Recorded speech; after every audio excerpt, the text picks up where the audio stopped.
Assalamualaikum warahmatullahi wabarakatuh.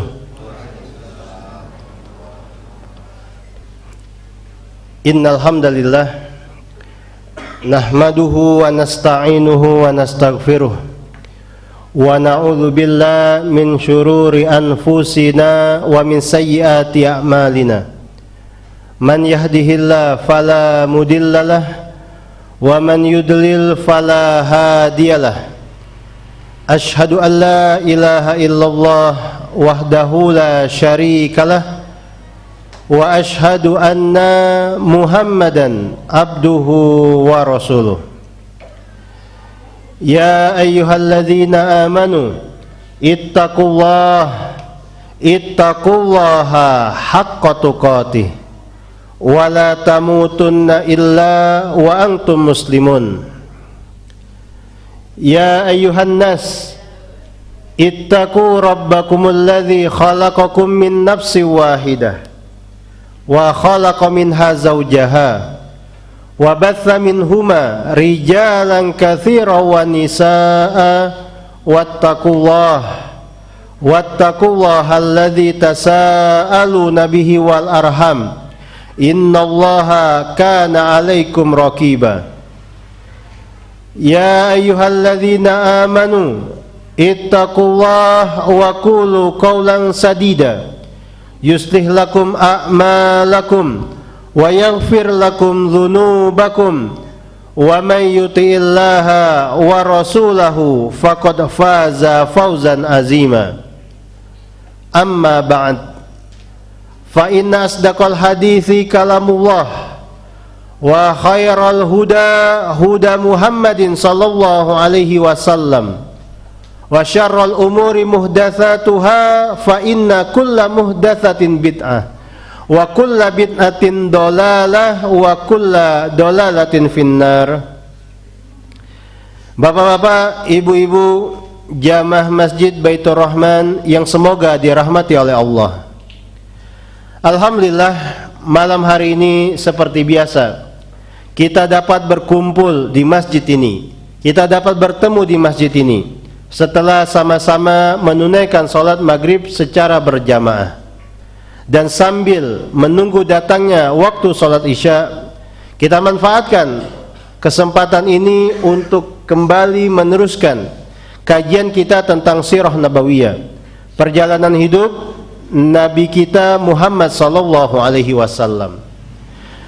Kemudian tidak lupa juga salawat dan salam senantiasa tersampaikan kepada Nabi kita dan Rasul kita Muhammad sallallahu alaihi wasallam, juga kepada keluarga beliau, sahabat-sahabat beliau, dan orang-orang yang mengikuti petunjuk beliau dengan baik sampai hari kiamat nanti. Malam hari ini kita akan membahas tentang bagaimana Rasulullah sallallahu alaihi wasallam memulai dakwah beliau. Mungkin sebagiannya sudah kita bahas pada pertemuan yang lalu. Sebagian kecilnya sudah kita bahas pada pertemuan yang lalu.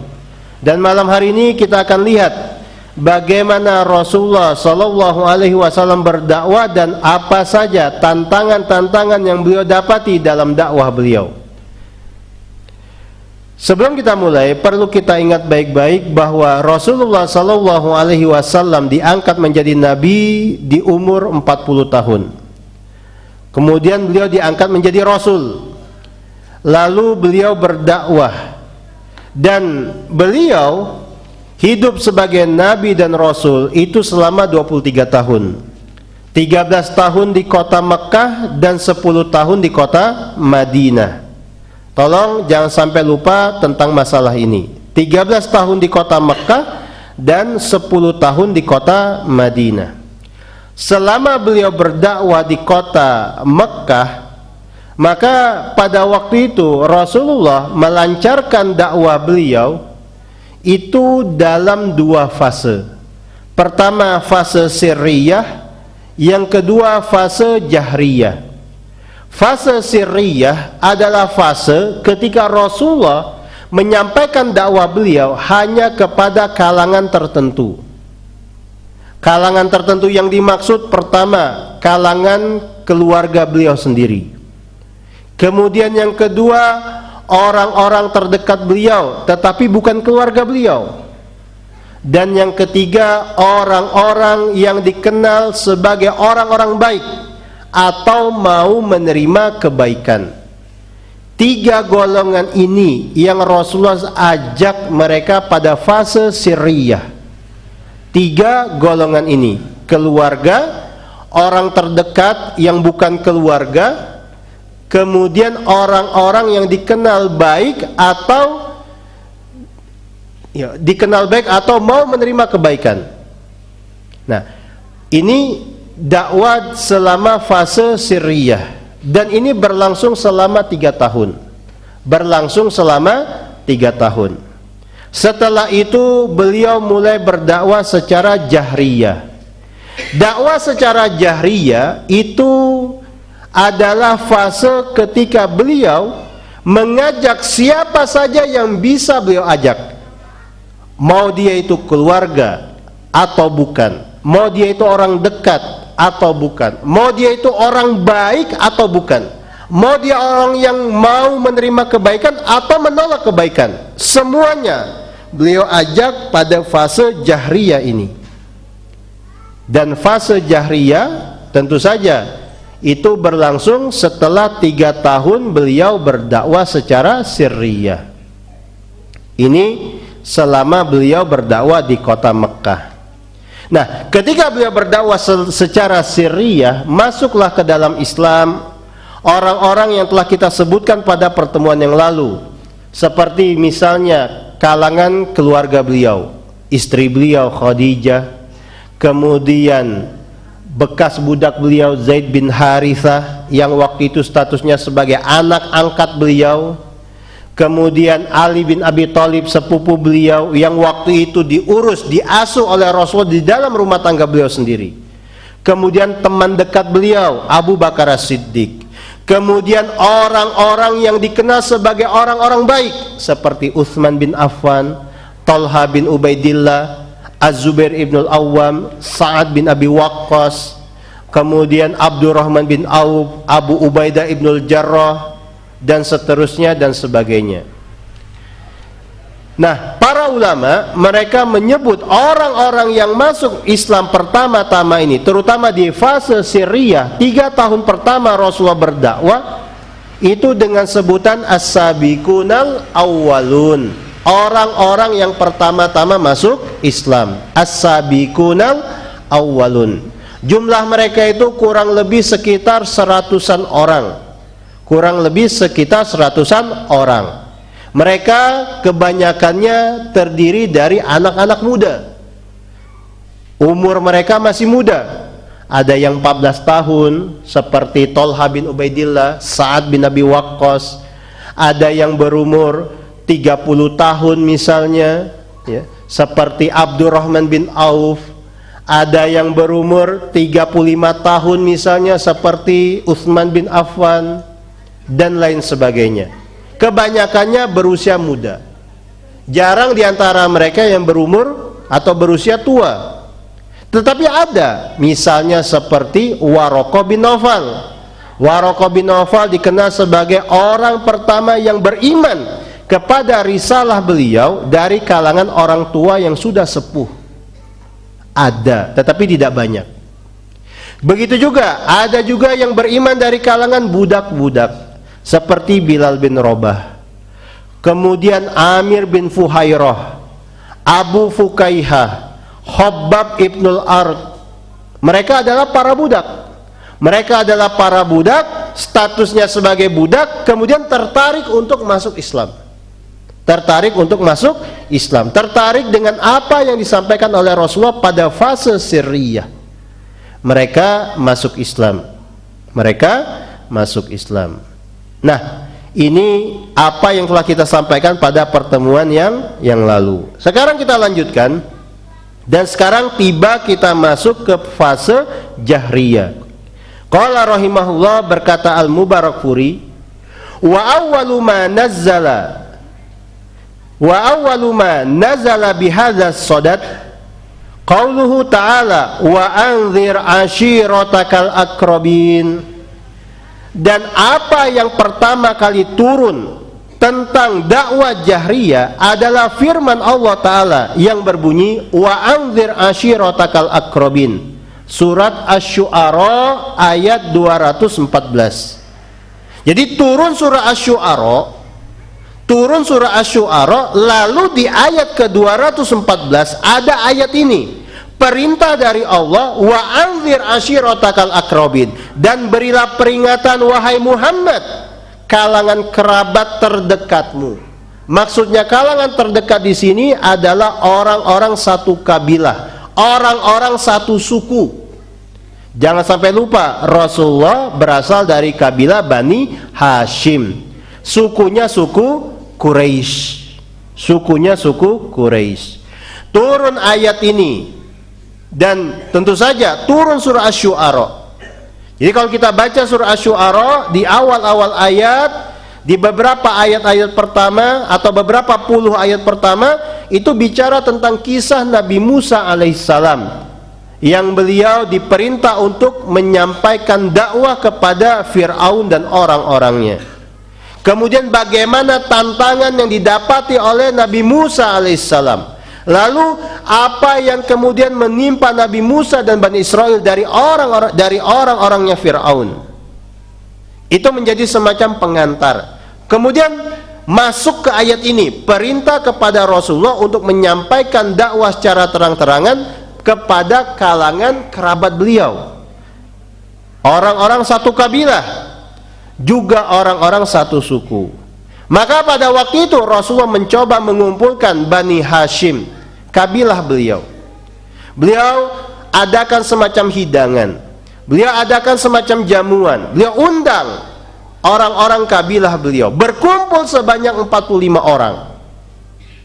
Pada waktu itu Rasulullah Sallallahu Alaihi Wasallam belum lagi memulai ucapannya, sudah angkat suara terlebih dahulu Abu Lahab yang mewanti-wanti kepada Rasulullah tentang perkara ini. Karena bagaimanapun, meskipun Rasulullah berdakwah secara sirriyah, apa yang dia sampaikan pada waktu fase sirriyah itu terdengar kemana-mana, dan belum ada protes, belum ada gangguan, belum ada reaksi negatif.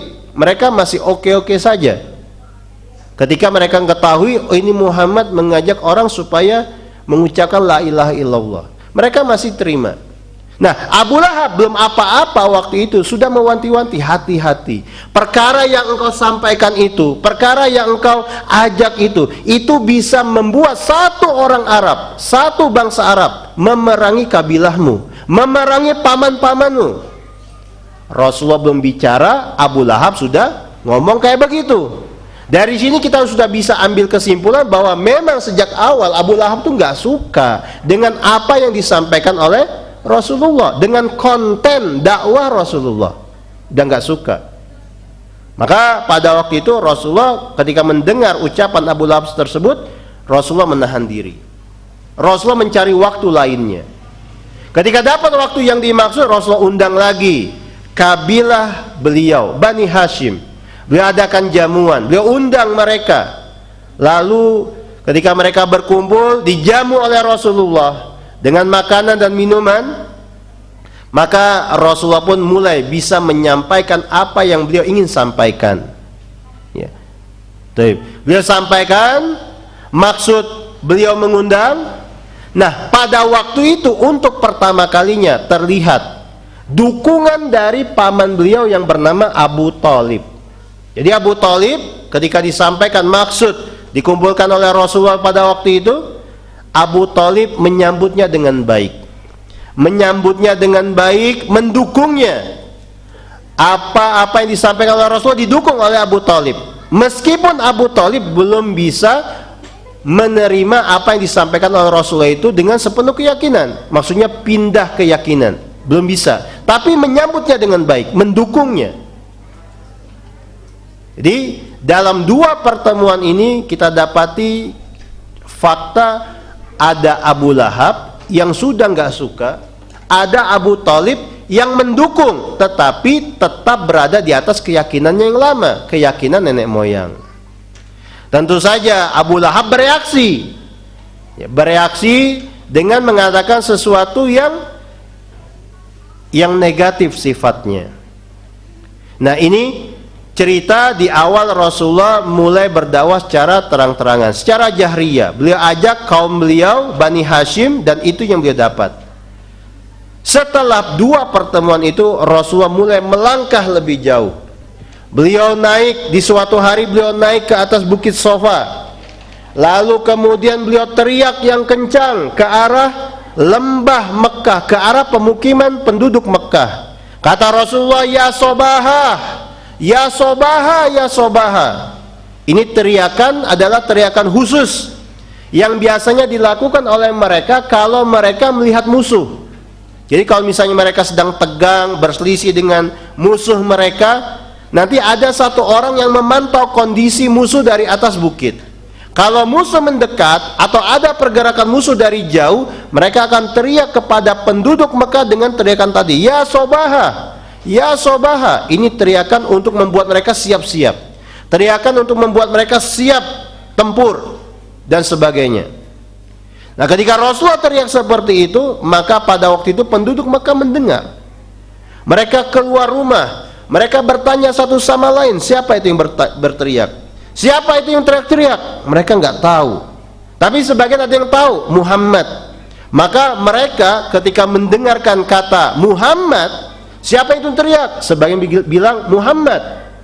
Mereka tahu siapa Muhammad. Mereka tahu reputasi orang yang bernama Muhammad. Pasti ini sesuatu yang serius. Nggak mungkin ini sesuatu yang sifatnya prank. Nggak mungkin. Ini pasti ada apa-apa nih.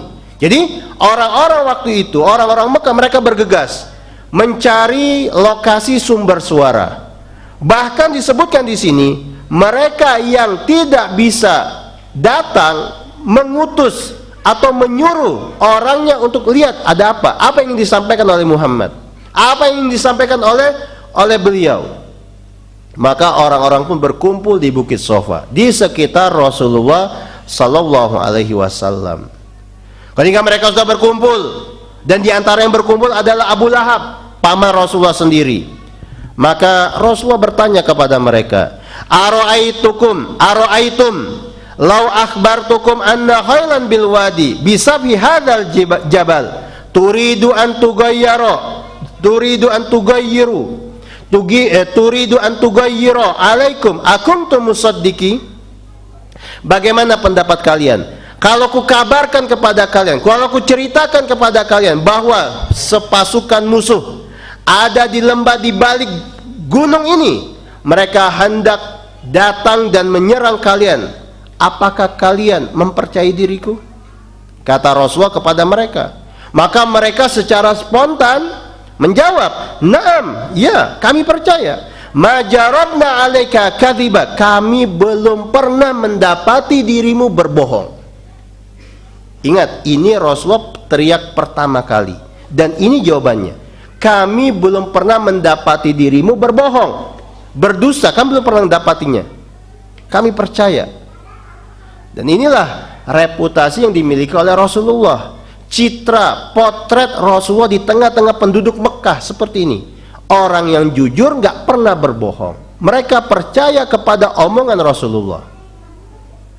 Lalu kata Rasulullah, sesungguhnya aku adalah pemberi peringatan untuk kalian semua bahwa di depan kalian ada azab neraka yang sangat pedih.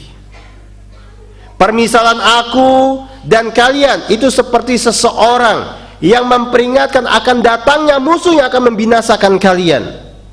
Lalu Rasulullah sampaikan inti pesan beliau, bahwasanya Rasulullah mengajak mereka untuk menyembah Allah saja, meninggalkan segala sesembahan selain Allah, meninggalkan segala sesuatu yang disembah selain Allah, meskipun itu telah dilakukan bertahun-tahun lamanya oleh nenek moyang. Nah, pada waktu itu bereaksilah orang-orang, dan tentu saja yang paling lantang, yang paling menyelekit adalah paman beliau sendiri, Abu Lahab. Abu Lahab tiba-tiba langsung menginterupsi, langsung menyanggah dan berkata di hadapan orang-orang kepada Rasulullah, "Tabban lak, celaka engkau." Dalam riwayat lain, tabban laksa iral yaum, celaka engkau sepanjang hari. Jadi bukan hanya celaka, tapi sepanjang hari celaka engkau. Di hadapan orang-orang, langsung ketika pertama kali Rasulullah mengajak secara umum manusia untuk bertauhid. Kata Abu Lahab, tabban lak alihadza jama'tana, apakah untuk tujuan ini engkau kumpulkan kami di sini? Pada waktu itu Rasulullah hanya diam. Dan Allah yang menjawab apa yang disampaikan oleh Abu Lahab melalui surat Al-Masad. Tabbat yada abi lahabi wa tab. Allah turunkan surah Al-Masad atau surah Al-Lahab yang isinya adalah laknat dari Allah untuk Abu Lahab dan istrinya. Ngomong-ngomong tentang Abu Lahab ini tadi kita sampaikan, Abu Lahab ini adalah paman Rasulullah. Dan ketika Rasulullah menjadi nabi dan rasul, paman Rasulullah waktu itu ada 4 orang yang masih hidup. Pertama Abu Lahab, kedua Abu Thalib, ketiga Hamzah, keempat Abbas. Jadi ada 4 paman Rasulullah yang masih hidup ketika Rasulullah sudah menjadi nabi dan rasul. Paman Rasulullah itu banyak, ada 10, tetapi semuanya meninggal kecuali 4 orang ini: Abu Lahab, Abu Thalib, Hamzah, dan Abbas. Nah, Abu Lahab ini nama aslinya adalah Abdul Uzza. Abdul Uzza itu artinya hambanya berhala Uzza. Dan ini termasuk diantara kebiasaan orang-orang jahiliyah, menamai anak dengan penghambaan, dalam bentuk penghambaan terhadap berhala. Ini haram, nggak boleh. Kalau ada yang seperti ini, ya, berisi penghambaan kepada selain Allah, maka kita harus mengubah nama itu. Abdul Uzza, ini nama asli Abu Lahab. Nama asli Abu Lahab. Sedangkan istrinya yang disebut-sebut dalam surah Al-Masad yang membawa kayu bakar, kata Allah, istrinya itu biasa dipanggil dengan Ummu Jamil. Ummu Jamil. Nama aslinya adalah Arwa. Nama aslinya adalah Arwa. 2 orang ini suami istri, Abu Lahab dan Ummu Jamil, Allah laknat.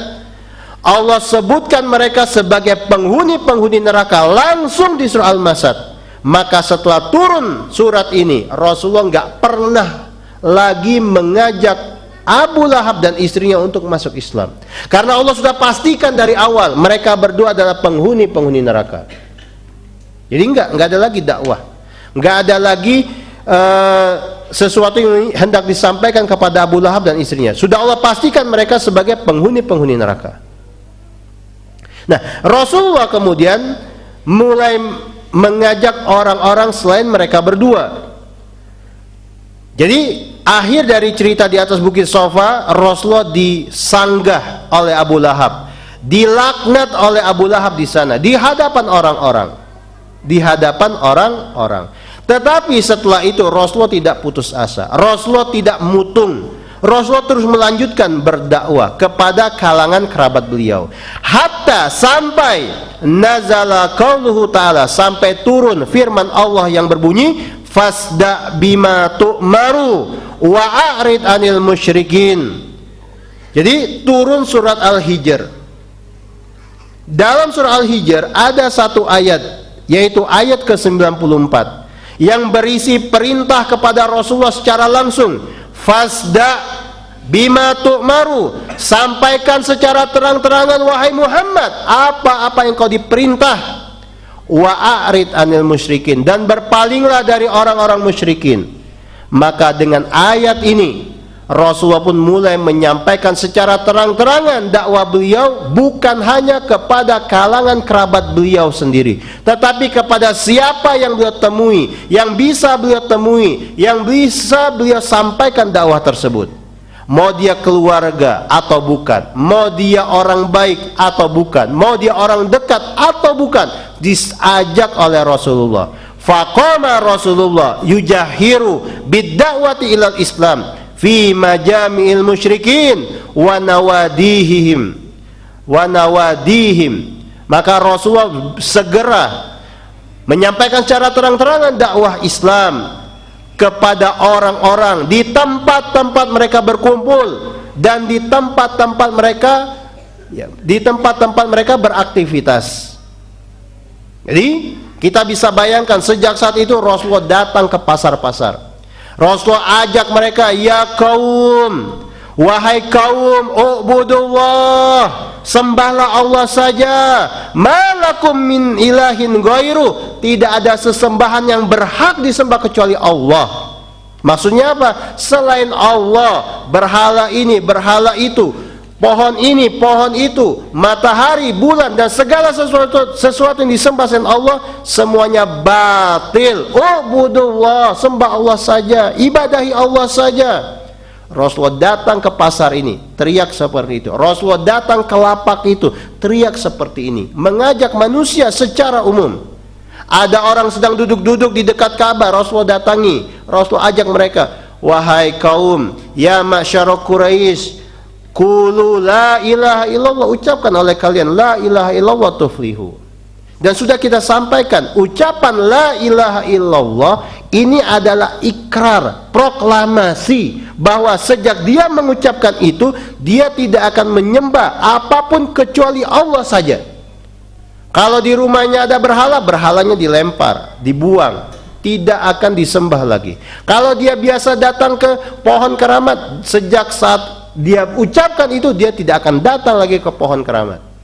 Jadi la ilaha illallah itu bukan kalimat biasa. Itu adalah ikrar, proklamasi kepada orang-orang dari diri sendiri secara jujur bahwa sejak mengucapkan kalimat itu tidak akan menyembah selain Allah. Hanya Allah satu-satunya yang harus disembah. Kayak begitu. Nah, karena mereka orang Arab, kemudian mereka memiliki, sudah tertanam dari diri mereka sejak zaman jahiliyah dulu bahwa apa yang diucapkan itu pantang untuk diingkari, pantang untuk diingkari, didustakan sendiri, maka di antara mereka banyak yang maju mundur, tarik ulur. Itu adalah ikrar, itu adalah proklamasi. Kayak kita kemarin misalnya, ketika founding father negara kita, negeri kita ini mengadakan proklamasi, maka sejak saat itu negeri kita ini merdeka. Jadi bukan semacam lip service, bukan semacam kata-kata yang kosong. Proklamasi gini-gini, habis itu ayo ke sini. Enggak, itu ikrar, penetapan. Sejak saat itu kita merdeka. Ada yang mencoba menjajah, kita lawan. Ada yang mencoba merebut kemerdekaan, kita pertahankan. Nah, kayak begitu. Beda sama orang-orang yang bukan Arab. Beda sama sebagian kaum muslimin. Ucapan itu hanya ucapan kosong. Itu bukan ucapan kosong, itu ikrar, penetapan. Sejak mengucapkan itu sampai seterusnya, aku tidak akan menyembah selain Allah. Hanya Allah saja yang berhak kusembah. Dan yang namanya ucapan seperti itu adalah penetapan dalam diri untuk dipraktekkan dalam kehidupan sehari-hari. Nah, orang-orang Arab pantang ketika berkata A, kemudian menafikan A itu. Pantang untuk mengucapkan sesuatu lalu membatalkan ucapannya itu. Ini diantara akhlak mereka zaman dahulu. Sehingga ketika Rasul ajak la ilaha illallah, qulu la ilaha illallah tuflihu, ucapkan la ilaha illallah, kalian akan beruntung.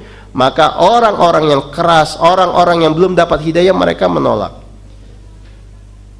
Mereka ragu, mereka keluh untuk mengucapkannya. Mereka menahan diri.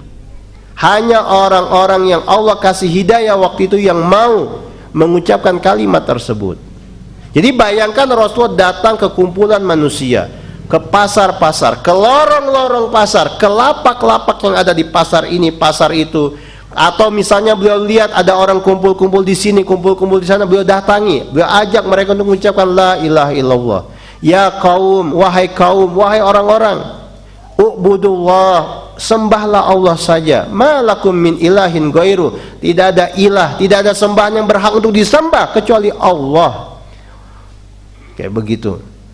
Nah, ini dakwah secara terang-terangan. Tentu saja apa yang dilakukan oleh Rasulullah seperti ini, ya, Ini lama-kelamaan membuat tokoh-tokoh Quraisy merasa gerah. Kenapa? Karena apa yang diajak oleh Rasulullah itu adalah sesuatu yang menafikan apa yang mereka pegang bergenerasi-generasi lamanya, menafikan apa yang sudah mereka yakini bertahun-tahun lamanya, bahkan membatalkan apa yang sudah diyakini oleh nenek-nenek moyang mereka. Tokoh-tokoh Quraisy mereka berkumpul, mereka melihat ini sebagai satu ancaman, sesuatu yang sudah ada bertahun-tahun lamanya mulai ada yang menggoyangnya. Mereka melihat ini sebagai satu bahaya. Jadi tolong diingat, ketika Rasulullah mulai berdakwah secara begini, secara jahriyah, mereka tidak langsung bereaksi dengan melakukan kekerasan, dengan melakukan ini dan itu, enggak. Itu ada tahapannya. Yang pertama adalah mereka kumpul. Bagaimana nih? Apa tindakan kita? Kata tokoh-tokoh musyrikin Quraisy, apa yang harus kita lakukan terhadap apa yang dilakukan oleh Muhammad itu? Maka mereka berunding dan kemudian mereka menyimpulkan begini saja.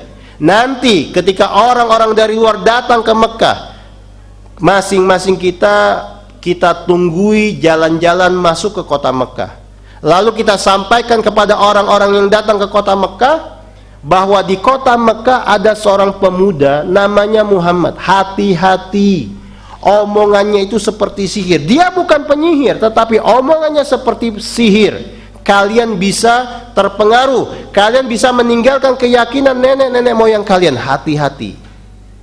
Maka ini mereka lakukan.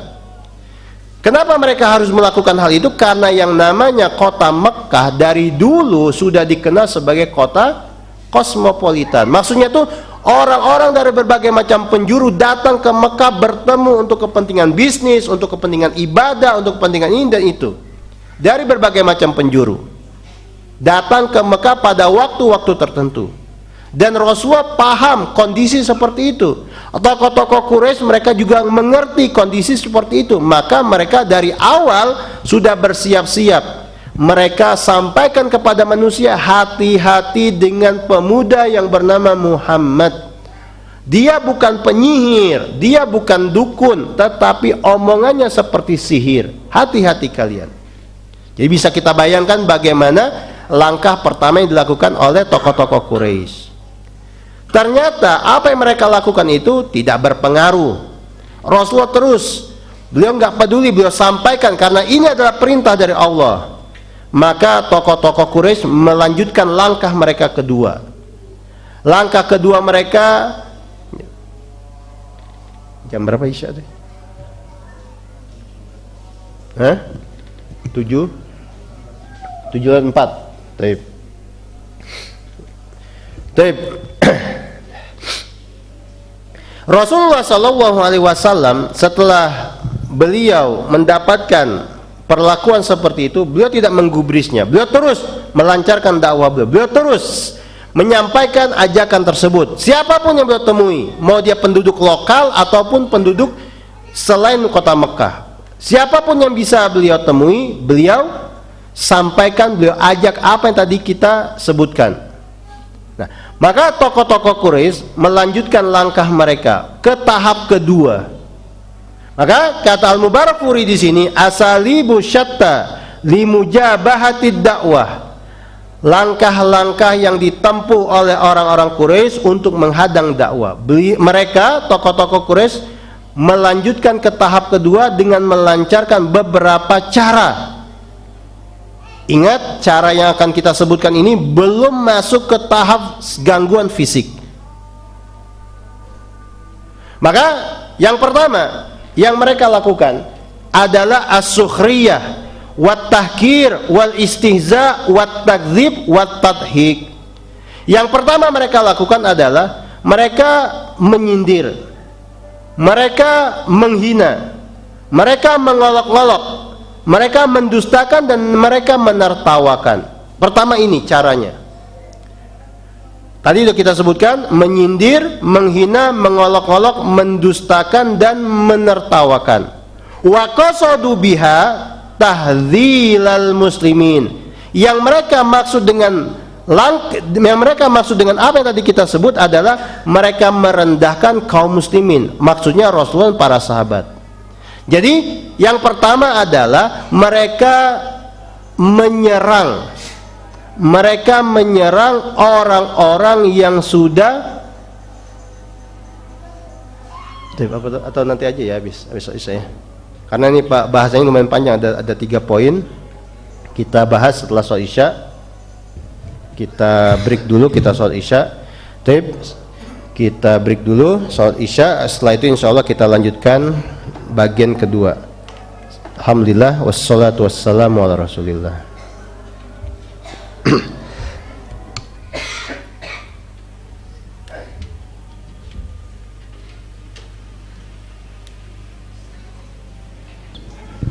Assalamualaikum warahmatullahi wabarakatuh.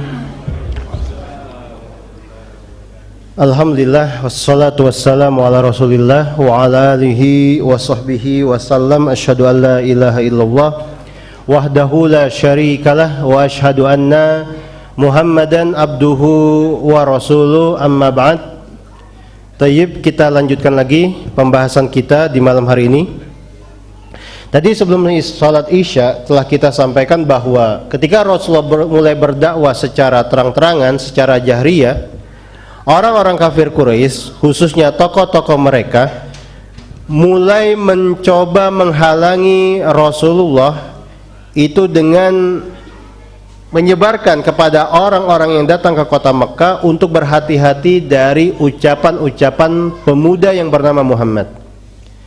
Ketika itu tidak berhasil, artinya Rasulullah terus melancarkan dakwah, maka tokoh-tokoh Quraisy mereka menempuh cara berikutnya, menempuh tahap berikutnya, tahap kedua. Dan tahap kedua ini sekali lagi, ini belum masuk ke ranah yang sifatnya kekerasan, belum dalam bentuk gangguan yang sifatnya fisik. Jadi masih sesuatu yang sifatnya lisan. Dan apa yang mereka lancarkan untuk menghalangi dakwah Rasulullah pada tahap kedua ini secara umum bisa dibagi menjadi 3. Pertama, mereka melakukan serangan kepada orang-orang yang telah masuk Islam, khususnya para sahabat yang kita sebutkan tadi nama-namanya, dan yang paling tentu adalah Rasulullah. Jadi Rasulullah dan para sahabat. Kalau bahasa kita sekarang, mereka melakukan semacam pembunuhan karakter. Jadi yang mereka serang orang-orangnya, yang mereka serang adalah orang-orangnya. Ini yang pertama. Kemudian yang kedua, yang mereka serang adalah kontennya, isinya. Kemudian yang ketiga yang mereka lakukan adalah menghalangi manusia, menghalangi orang-orang untuk tidak terpengaruh, untuk tidak terpengaruh dengan apa yang disampaikan oleh Rasulullah sallallahu alaihi wasallam. Baik, kita bahas satu persatu. Yang pertama, yang mereka lakukan adalah menyerang orang-orangnya. Dan ini dalam bentuk as-sukhriyah wat tahkir wal istihza wat takdzib wat tadhik. Dengan cara menyindir, kemudian dengan cara menghina, merendahkan, kemudian dengan cara mengolok-olok, dengan cara mendustakan, dan dengan cara menertawakan orang-orang yang telah masuk Islam. Baik. Tindakan yang dilakukan oleh orang-orang Quraisy ini Allah Subhanahu wa taala abadikan sejumlahnya di dalam Al-Qur'an. Misalnya contoh di surah Al-Hijr ayat ke-6. Di surat Al-Hijr ayat ke-6. Wa qalu ya ayyuhalladzi nuzzila alaihi dzikru innaka lamajnun. Dan berkata mereka orang-orang Quraisy, tokoh-tokoh musyrikin Quraisy, ya ayyuhalladzi nuzzila alaihi dzikru, wahai orang yang diturunkan kepadanya az-zikr, maksudnya Al-Qur'an. Innaka lamajnun, sesungguhnya engkau betul-betul orang gila. Lamajnun. Jadi mereka serang pribadi Rasulullah. Mereka serang pribadi Rasulullah. Mereka katakan sebagai majnun, orang gila. Mereka katakan sebagai orang gila. Yang semisal dengan ini mereka juga lakukan dan kemudian Allah abadikan di surat Shad ayat keempat. Kata Allah menceritakan kelakuan mereka, wa ajibu an ja'ahum munzirum minhum. Mereka orang-orang Quraisy, tokoh-tokoh Quraisy itu, mereka merasa takjub, merasa heran ketika datang kepada mereka seorang pemberi peringatan dari kalangan mereka sendiri. Wa qala al-kafiruna hadza sahirun kadzdzab. Mereka orang-orang kafir, tokoh-tokoh Quraisy itu, mereka berkata tentang Rasulullah, hadza, orang ini, laki-laki ini, sahir, tukang sihir, kadzdzab, seorang yang sering berdusta. Jadi kadzdzab itu bukan sekedar pembohong, tetapi orang yang sering bohong. Di sini kita lihat sesuatu yang bertolak belakang. Dulu bilangnya al-amin, sekarang bilang kadzdzab. Ini sesuatu yang bertolak belakang, tetapi ini terjadi. Mereka menelan ludah mereka sendiri, menjilat ludah mereka sendiri. Sebelumnya, sebelum Rasulullah berdakwah, mereka katakan Muhammad itu al-amin, kami nggak pernah mendapati pada dirimu ya kebohongan, engkau jujur, engkau nggak pernah berdusta dan sebagainya. Sekarang mereka terang-terangan berkata engkau itu pendusta, engkau itu tukang bohong, tukang ngibul, sahir, engkau itu penyihir. Jadi yang diserang siapa? Orangnya, Rasulullah dalam hal ini. Rasulullah dalam hal ini dibunuh karakternya. Nah, dari sini kita bisa lihat sejak awal kali Islam didakwahkan, orang yang menyampaikannya diserang. Jadi kalau misalnya sekarang kita dapati ada sejumlah ustadz dibilang begini begitu, ada sejumlah ulama dikatakan begini dan begitu, nggak usah heran. Rasulullah juga pernah kayak begitu. Rasulullah dulu pernah kayak begitu. Ini sesuatu yang terulang, sesuatu yang terulang. Baik. Contoh berikutnya. Kalau ini contoh berikutnya ini mereka menyerang orang-orang yang beriman kepada Rasulullah. Innal ladzina ajramu kanu minal ladzina amanu yadhakun.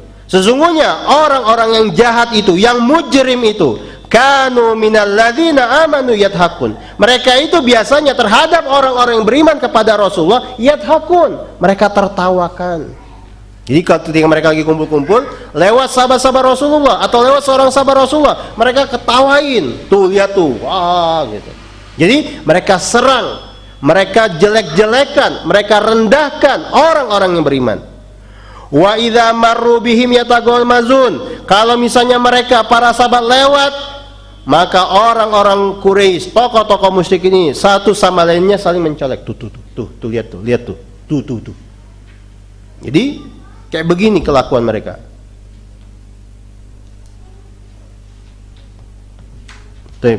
Begitu juga di ayat yang berikutnya, wa idza ra'awhum qalu inna haula'i ladallun. Ketika mereka tokoh-tokoh Quraisy ini, orang-orang kafir ini melihat orang-orang beriman, mereka ramai-ramai berkata, itu lihat tuh orang-orang, mereka itu betul-betul sesat. Mereka itu betul-betul sesat. Jadi ini ayat menceritakan ya, kepada kita dulu orang-orang beriman juga diserang dengan serangan-serangan seperti ini. Direndahin, diremehin, dianggap sebagai orang yang dia tuh ngapain tuh kayak gitu. Dan ini masuk dalam kategori tahkir, ya, menghina, istihza, mengolok-olok.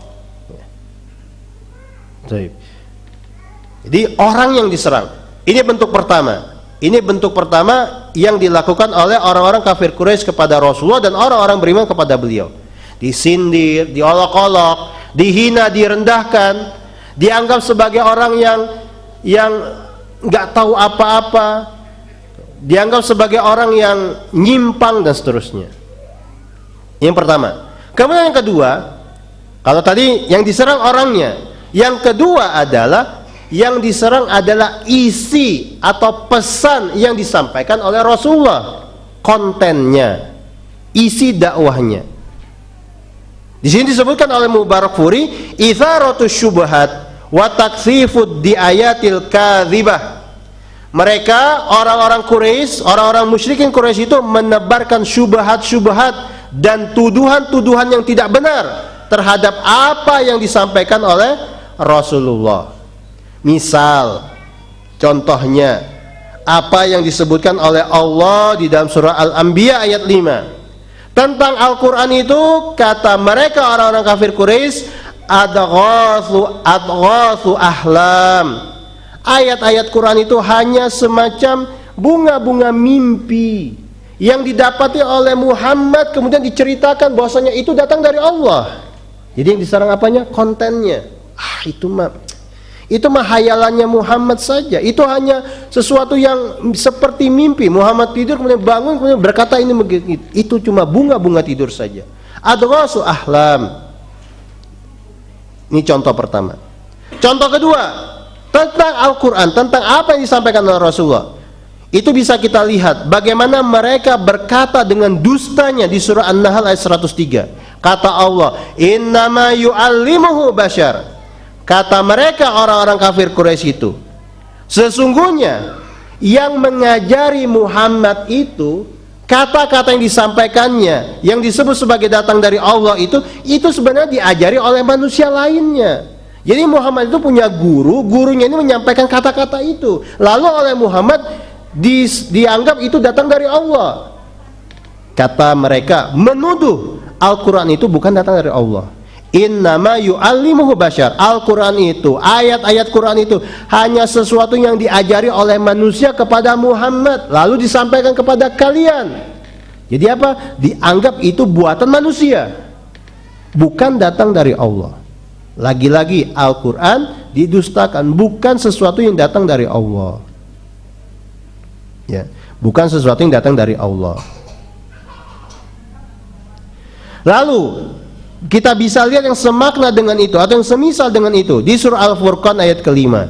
Wa qalu asatirul awwalina tatabaha fahiyatumla alaihi bukrata wa asila. Mereka orang-orang kafir Quraisy itu, tokoh-tokoh Quraisy itu mengatakan asatirul awwalin, ayat-ayat Al-Quran yang menceritakan tentang kejadian terdahulu, umat-umat yang diazab oleh Allah zaman dahulu, itu hanyalah dongeng-dongeng orang dahulu saja. Itu hanya kumpulan dongeng, hanya kumpulan dongeng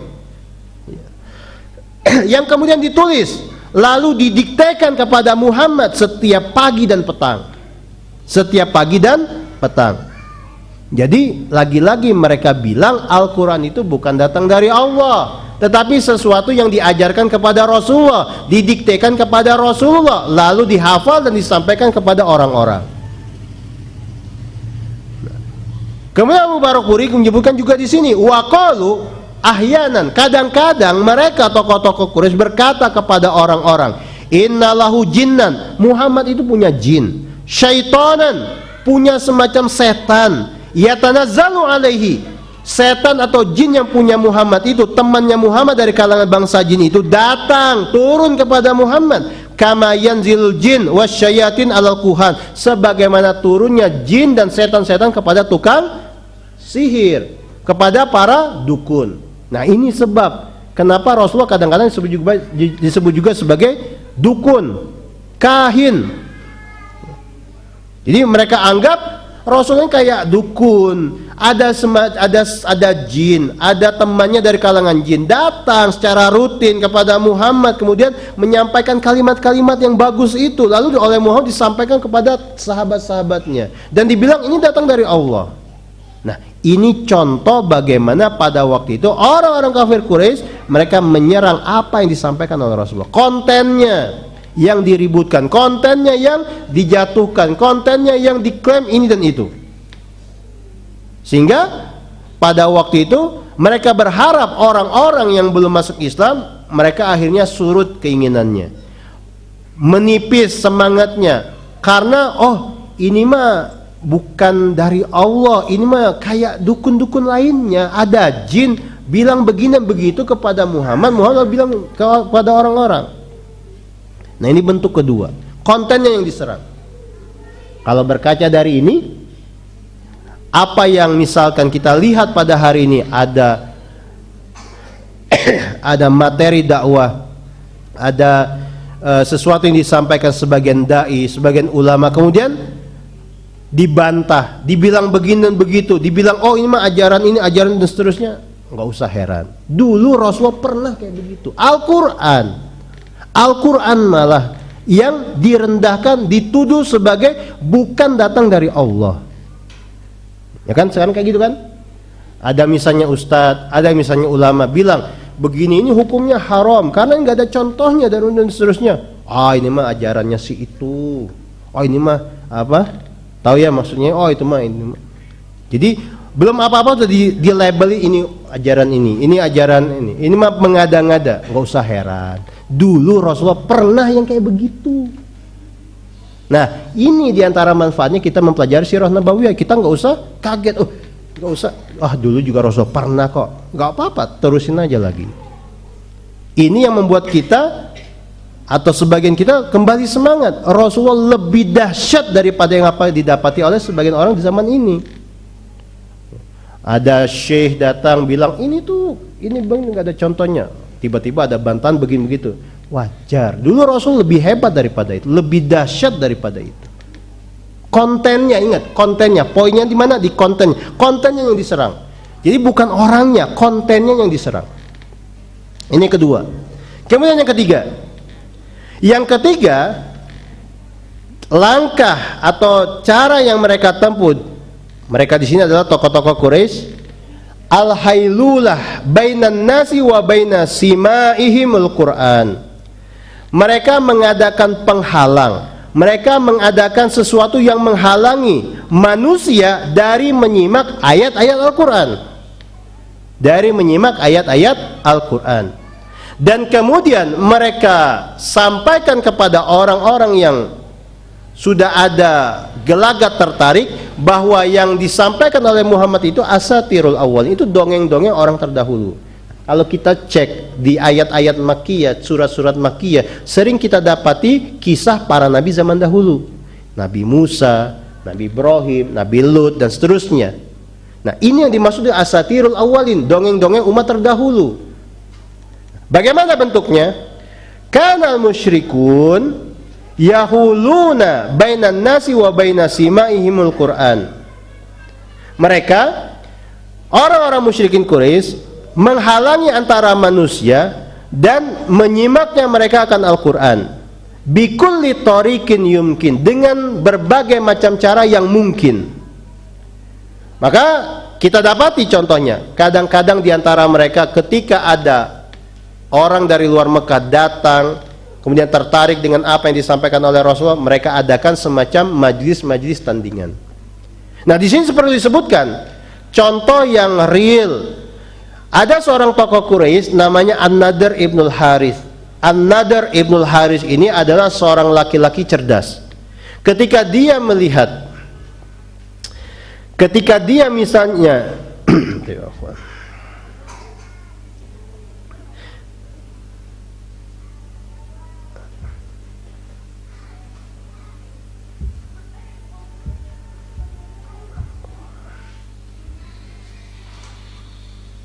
kita lanjutkan.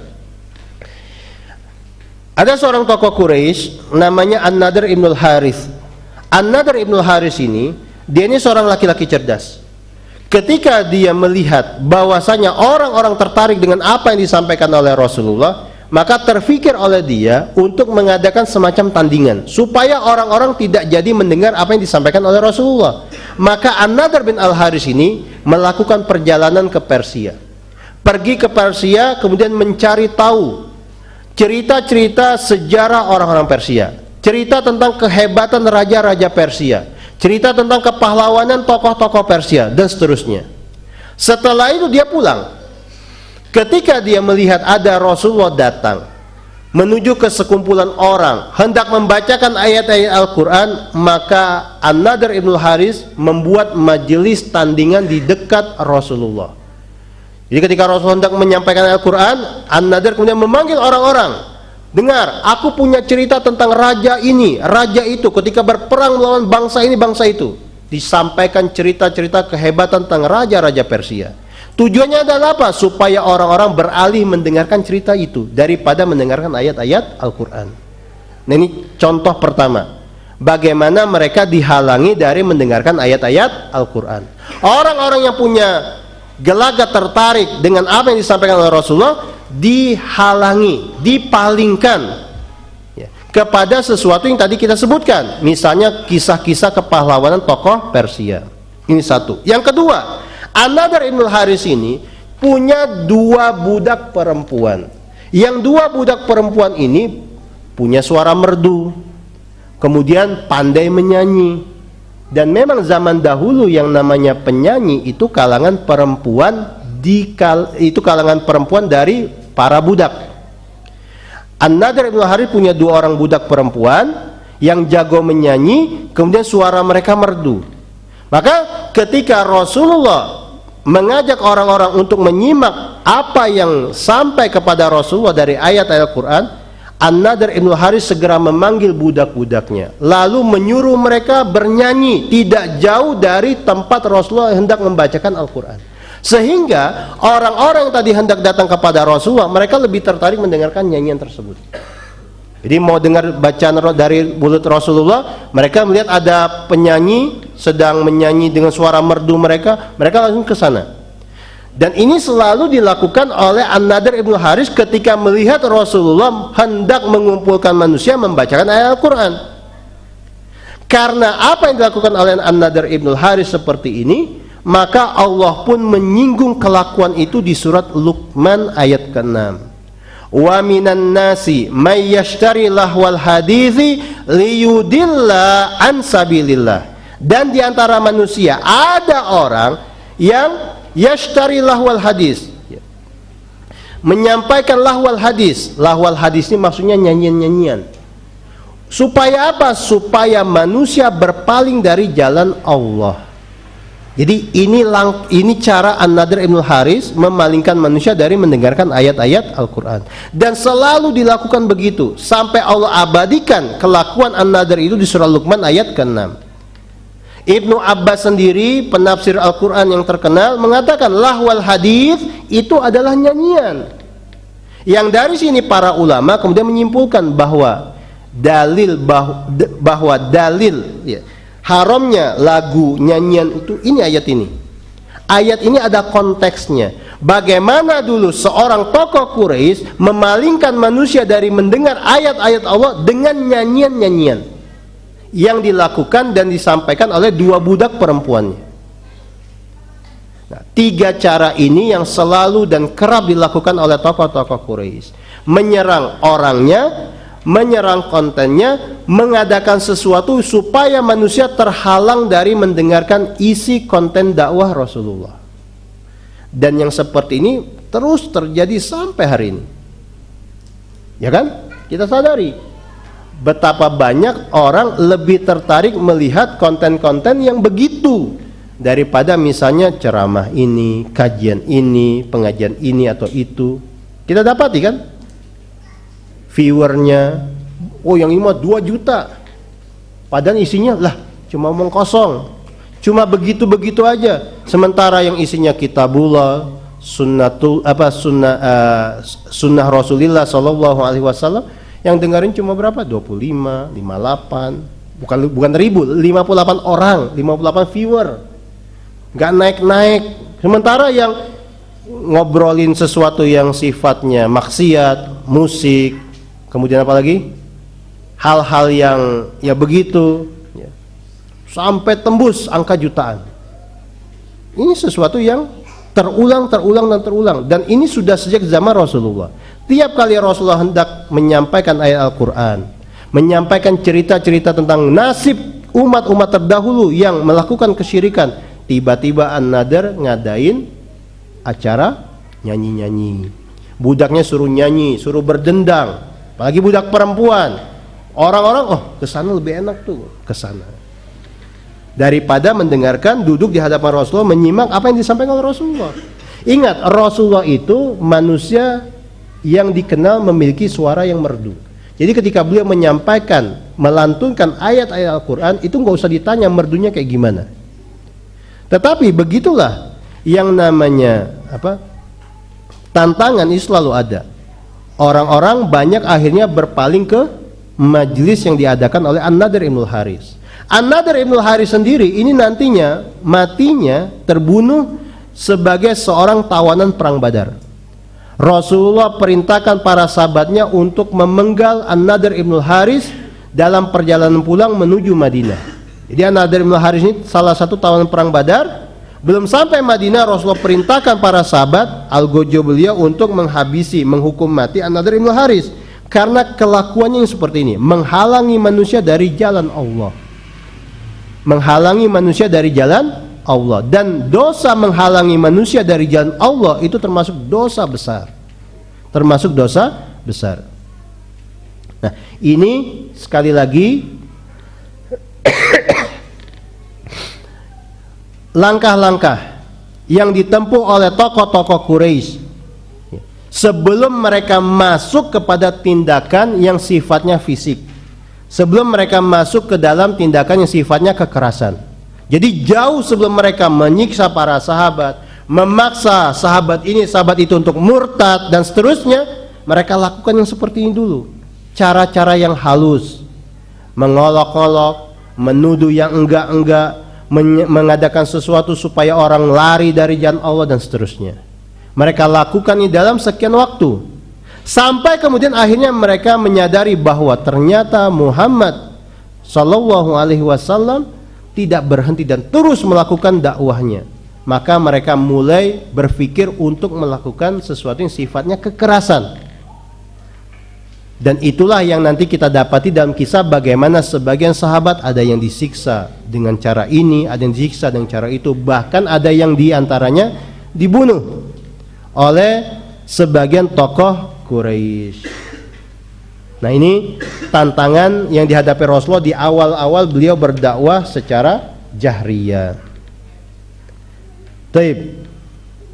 Sampai jam berapa? Hah? Udah ya, segini aja. Taib. Untuk pertemuan berikutnya insya Allah kita akan bahas tentang gangguan-gangguan yang menimpa para sahabat Rasulullah Sallallahu Alaihi Wasallam sebagai yang tadi kita maksud.